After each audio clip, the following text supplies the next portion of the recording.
Siphinde sibuliseke bangcwele egameni likaJesu. Sibonge iNkosi yethu ukusigcina kuze kube manje.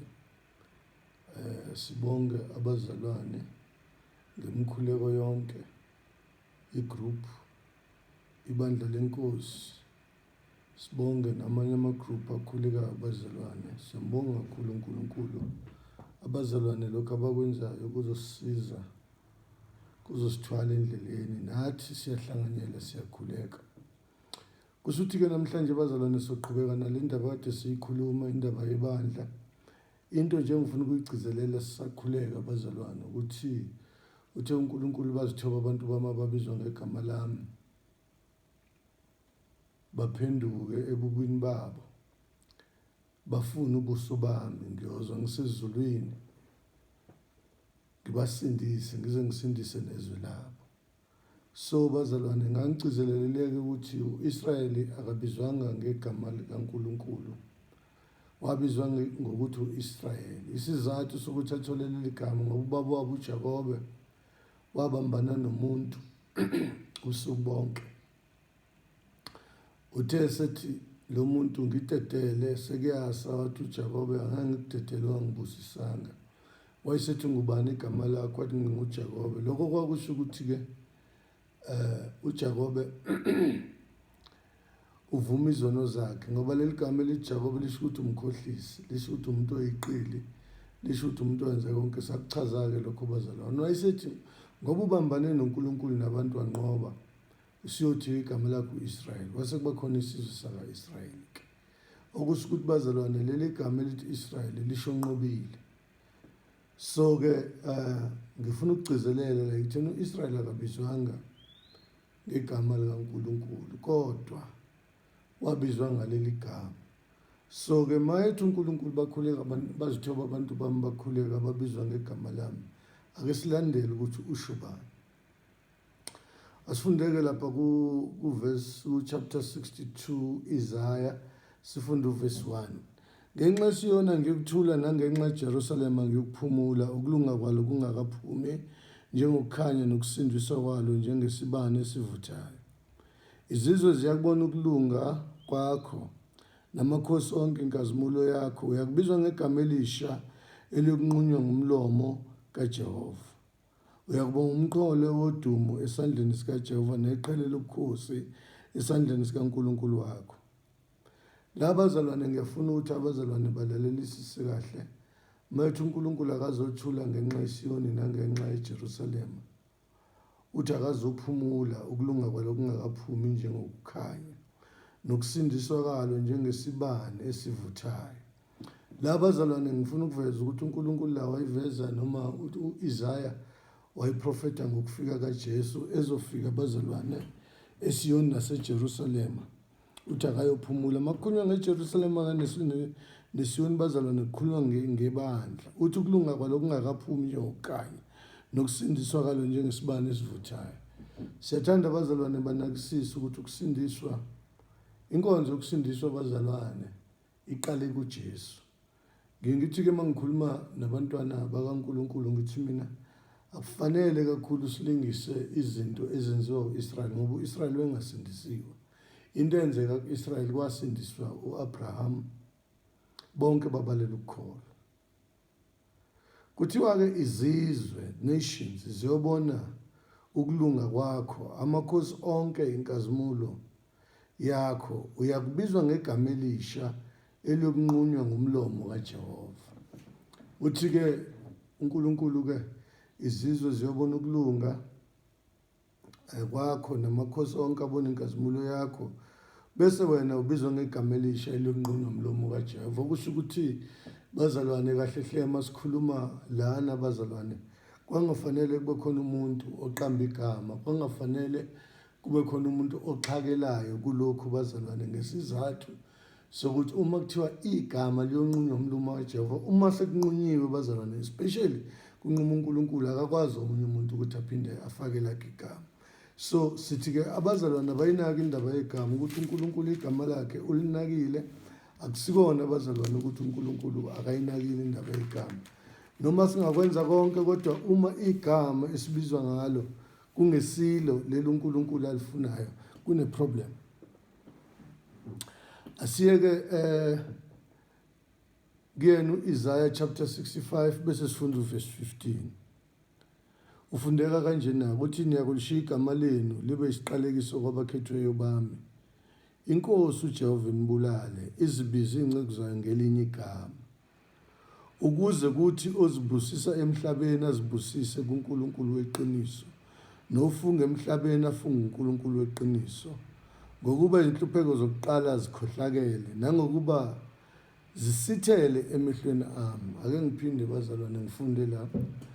Niyakulishiya igama lenu libe isiqalekiso kwabakhethweyo bami. Inkosi uJehova inibulale izibize izinceku zayo ngelinye igama ukuze kuthi ozibusisa emhlabeni azibusise kuNkulunkulu weqiniso nofunga emhlabeni afunga uNkulunkulu weqiniso. Ngoba izinhlupheko zokuqala zikhohlakele nangokuba zisithele emehlweni ami. Ngiyafuna bazalwane labazalwane banake uthi uIsaiah noma uNkulunkulu uthi ngoIsaiah nolishiya igama lenu libe isiqalekiso kwabakhethweyo bami.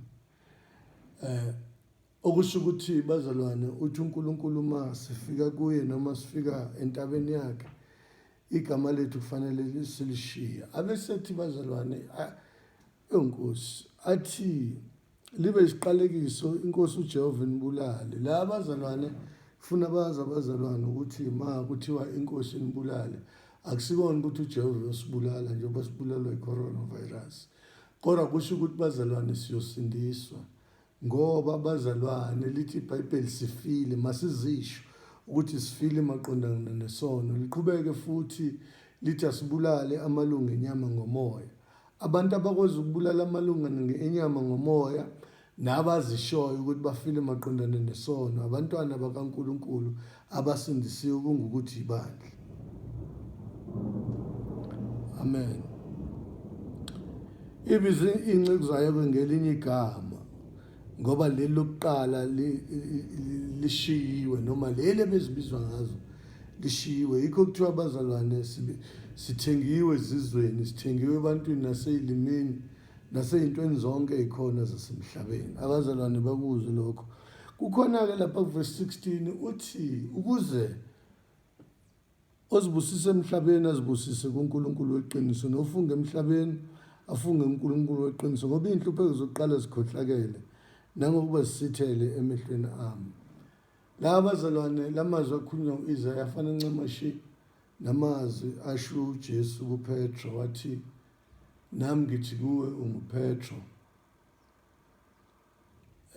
Lokhu uyakubusisa emhlabeni kuyakubusiswa nasezulwini. Okuqalekisayo emhlabeni kuyoqalekiswa nasezulwini. Ukhuluma lamazwi uJesu uthe ngizolakha ibandla lami amasango ehayidisa ngeke alahlule. Siyafuna abazalwane balalele kahle izwi labaqonda ukuthi uNkulunkulu wayithini. Abesethi inhlupheko zokuqala zikhohlakele ngokuba zisithele emehlweni ami. Lokhu bazalwane kuyacindezela ukuthi ngesikhathi sekufika ibandla kuphela ekuthiwa kulona inhlupheko zalesi sikhathi ziyolinganiswa nenkazimulo ezokwambulwa. Lesi siprofeto bazalwane siveza ncamashi ukuthi thina njengabantwana bakaNkulunkulu sibekelweni sibekela ukuthi sidlule enhluphekweni kodwa ziyokhohlakala ngelinye ilanga zisithele emehlweni kaNkulunkulu. Kodwa sigcizelela kakhulu bazalwane niyakulishiya igama lenu libe isiqalekiso kwabakhethweyo bami. Abakhethweyo bazalwane yibandla. Ingakho kuthiwa njalo maxoxwa ngale ngebandla ngisho kusambulo kukhuluma ngalabo uNkulunkulu abakhethile. So ke abazalwane asilandelaneke sisoqeda nje bazalwane kule igama. Asiye lapha kuJohn chapter 17 kuzoba kubili noma angiqale kuJohn 1 bazalwane. Kuzoba lula kakhulu masiqala kuJohn 1 sizwe kahle le ndaba. Haleluya.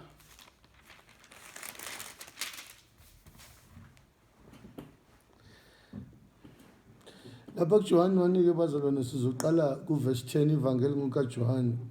Wayikhona ezweni izwe lavela ngayo kepha izwe limazanga weza kokwakhe ababakhe abamukelanga. Kepha bonke abamamukelayo abapha amandla ukuthi bathiwe bangabantwana bakaNkulunkulu labo abakhulwe egameni lakhe. La bazalwane uverse 12 lithi uJesu wayekhona ezweni, izwi lavela ngaye, kepha izwi alimazanga, weza kokwakhe abakhe ababamukelanga. Bese lithi kepha bonke abamamukela, lisho uJesu bazalwane, ubaphe amandla ukuthi bathiwe bangabantwana bakaNkulunkulu. Ngiyafuna abazalwane bezwe la, ubapha amandla ukuba babe ngabantwana bakaNkulunkulu. Laqala-ke langena bazalwane igama likaNkulunkulu lana, kwakhona abantu ekuthiwa abantwana bakaNkulunkulu. U-Israyeli wengazange bazalwane kuthiwe abantwana bakaNkulunkulu, kodwa kwakuthiwe isizwe sikaNkulunkulu. Isizwe-ke bazalwane siyakhethwa, abantwana bayazalwa. So bazalwane, ibandla likaNkulunkulu noma abantwana bakaNkulunkulu banegama lokuthi bangabantwana bakaNkulunkulu elingazange livele emntwini, elingazange livele ekucabangeni nasekuhlakanipheni komuntu. Singasho bazalwane ukuthi leli gama lanqunywa uNkulunkulu uqobo lakhe. Ingakho ethe nolishiya igama lenu libe isiqalekiso kwabakhethiweyo, bese nibizwa ngegama eliyonqunywa umlomo kaJehova. Makunqunywe-ke bazalwane akuphikiswa, especially ma kunquma uJehova. U13-ke uthi abangazalwanga ngegazi nangentando yenyama nentando yendoda, kodwa abazalwa nguNkulunkulu. So la bazalwane kuyacaca ukuthi masamukela uJesu siyazalwa siba abantwana bakaNkulunkulu. Singazalwa-ke ngentando yegazi nentando yendoda nentando yenyama, kodwa sizalwa uNkulunkulu. Ngingake ngithi ukuchaza labazalwane kancane ukuthi uzalwa uNkulunkulu ilokhu uJesu akukhuluma noNikodima. Uthi uNikodima kuJesu, Nkosi ngikwenze njani ukuze ngibone umbuso wezulu? Uthi uJesu, uma ungazalwa kabusha. Uthi lo kanjani? Ngibuyele eswini sikama. Uthi uma ungazalwa ngomoya nangamanzi, umbuso kaNkulunkulu ngiyawubone. Lokhu bazalwane kuyacaca ukuthi mawuzalwe ngomoya nangamanzi awuzalwanga intando yendoda, awuzalwanga intando yenyama, awuzalwanga intando yegazi. Ingakho ethu Petro thina sizelwe ngembewu engabuni, incorruptible seed. Ngoba bazalwane intando yegazi nentando yenyama nentando yendoda incorruptible. Intando yendoda nentando yenyama nentando yegazi iyabuna. Ikho-ke lithi iBhayibheli ma usufunda lapha kuJohane, ngale uJohane bathi uJohane omncane, lithi izwi leNkosi konke okuzelwe uNkulunkulu kulinqobile izwi. Bazalwane, ngicabanga ukuthi abazalwane bayazi ukuthi kusukela ku-Adam kwaze kwazofika uJesu, konke bazalwane kwakonakele, konke kwaku-corruptible, kwaze kwafika uJesu. uNkulunkulu wayezalela yena abantwana bakhe abangazalwanga ngentando yendoda nentando yenyama. Bazalwa kanjani? Bazalwa ngomoya nangamanzi, bazalwa kabusha, bese bethole igama lokuthi bangabantwana bakaNkulunkulu, bengazalwa ngembewu ebuthakathaka noma ebolayo. Asigijimeni-ke bazalwane siye ku-chapter 17 uJohane, sofunda uverse 6 no-11. uJesu la ekhulekela abafundi noma ekhulekela umsebenzi ayewushiya emhlabeni. Ngizoqala ngifunda uverse 1 bese ngifunda u6 no11 ngidlule. uJesu wakhuluma lokho, wayesephakamisa amehlo akhe ezulwini wathi, Baba, isikhathi sesifikile, khazimulisa indodana yakho ukuze indodana yakho ikhazimulise wena. Uthi-ke uJesu kuverse 6, ngibonakalisile igama lakho kubantu ongiphe bona kwabasezweni. Babe ngabakho wangipha bona, baligcinile izwi lakho. Sebazi ukuthi konke ongiphe kona kuvela kuwe.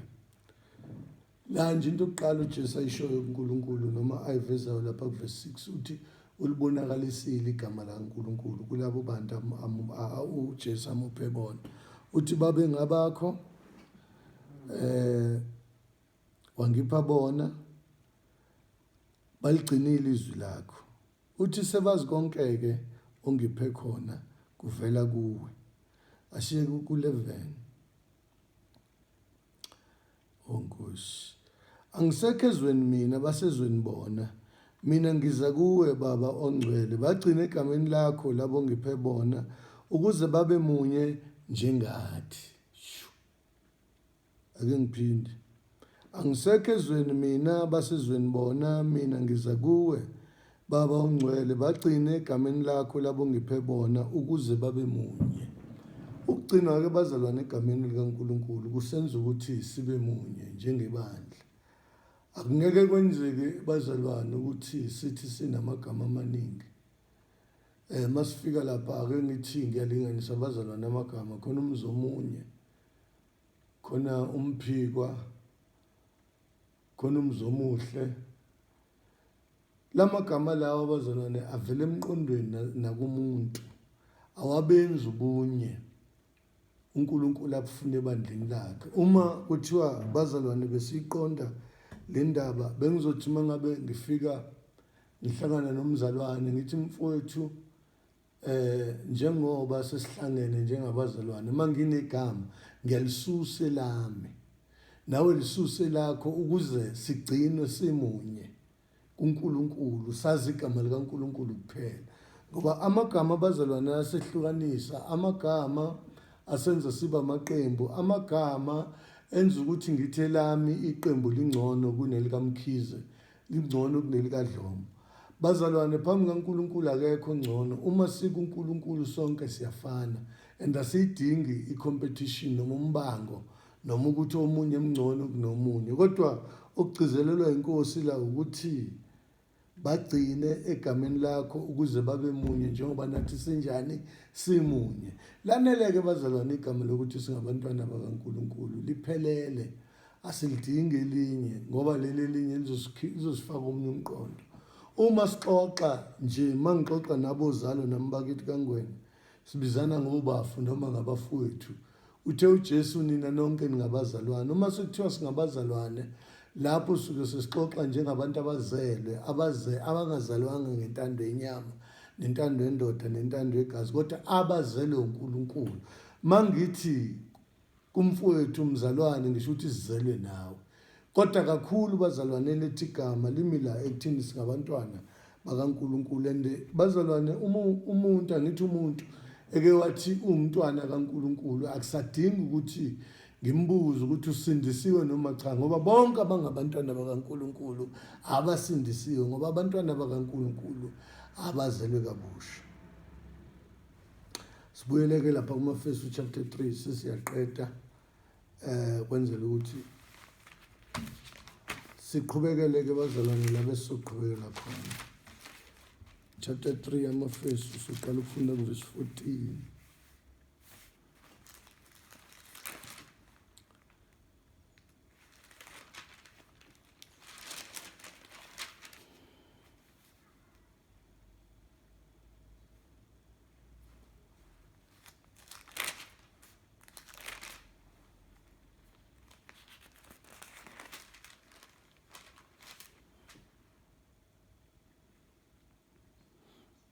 Siqala ufunda kuverse 14. Ukhuluma kanjena kuPaul lapha encwadini yamaFesu chapter 3 qala ufunda kuverse 14. Ngenxa lokho ngiguqa ngamadolo mina, ngenxa lokho ngiguqa ngamadolo ami kuyise. Cela abazalwane ba-understand uyise, eyethiwa ngaye imindeni yonke ezulwini nasemhlabeni, ukuba ngokwengcebo nkazimulo yakhe anike uqiniseka emandleni ngomoya wakhe kumuntu ongaphakathi. Ngifuna abazalwane banake la ukuthi uverse 14 uthi ngenxa lokho ngiguqa ngamadolo ami kuyise. Ngiyafuna abazalwane banake ukuthi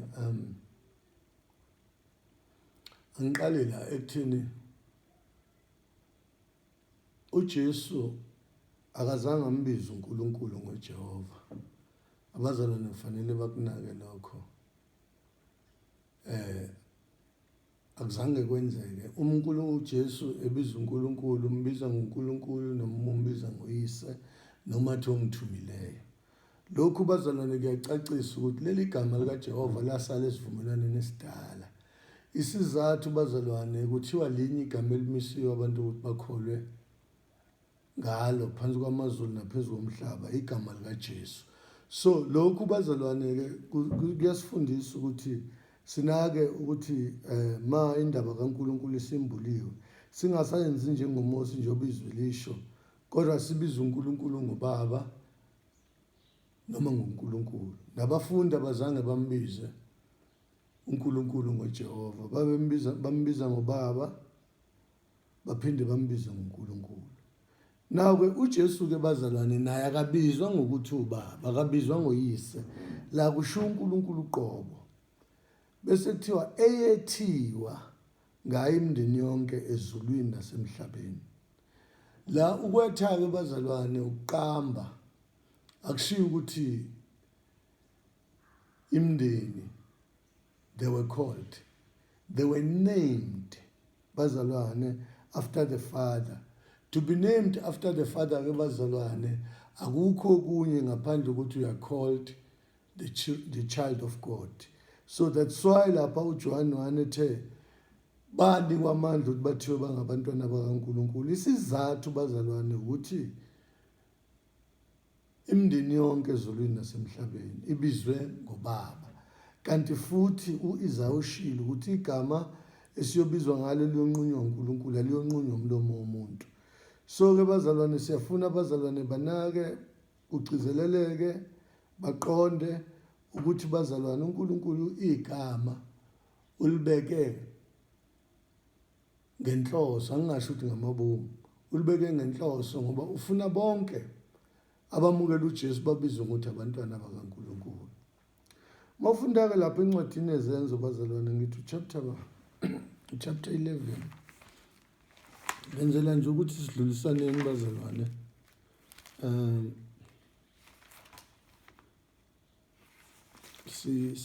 Singalahleki. Nami ngingasho ukuthi haleluya.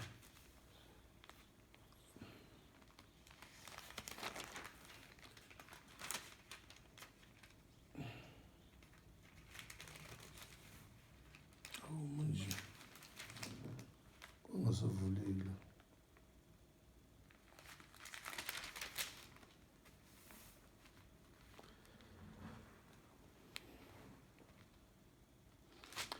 Mawufunda ke lapha bazalwane ku-chapter 11 izenzo. Khona nje okuncane okushiwo khona. Ngifuna nje bazalwane ukugcizelela. Ngizoqala noma ngifunde uverse 25 yedwa.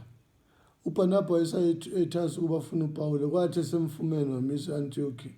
Kwase kwenzeka umnyaka wonke bahlangana ebandleni, bafundisa abantu abaningi. Kwaqala e-Antiochi ukuba abafundi bathiwe amaKristu.